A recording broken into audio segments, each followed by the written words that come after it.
Hi అండి, అందరూ ఎలా ఉన్నారు? బాగున్నారా? Welcome to my YouTube channel moms recipes. ఈరోజు మన ఛానల్లో సోయా పులావ్ ఎలా చేయాలో చూద్దాము. దానికోసం ముందుగా గిన్నె పెట్టేసుకొని వాటర్, ఆయిల్, సాల్ట్ వేసి బాయిల్ చేసుకొని స్టవ్ ఆఫ్ చేద్దాము. సోయా యాడ్ చేసుకొని 10 నిమిషాల తర్వాత పిండేసి పక్కన పెట్టేసుకోవాలి. కుక్కర్లో ఆయిల్ వేసుకొని స్పైసెస్, ఆనియన్, పచ్చిమిర్చి, టమాటోస్ని కూడా యాడ్ చేసి మనమైతే మిక్స్ చేసుకుందాము. ఆ తర్వాత పసుపు, ఉప్పు, కారం, ధనియా పౌడర్, గరం మసాలా, కొంచెం కొత్తిమీర కూడా యాడ్ చేసుకొని మిక్స్ చేసుకొని మూత పెట్టేద్దాం.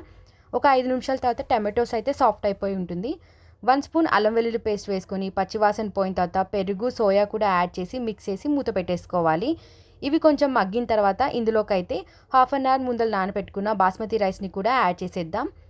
1 గ్లాస్ ఆఫ్ బాస్మతి రైస్కి 1.5 గ్లాస్ ఆఫ్ వాటర్ వేసి అయితే మనం మూత పెట్టేసుకొని మీడియం ఫ్లేమ్లో అయితే 2 విజిల్స్ వచ్చే వరకు ఉంచుకుందాము. ఆ తర్వాత స్టవ్ ఆఫ్ చేసేసి ఒక 10 నిమిషాలు రెస్ట్ ఇచ్చిందాం. అంతే, ఎంతో టేస్టీ అయిన సోయా పులావ్ అయితే రెడీ అయిపోయింది. Thank you.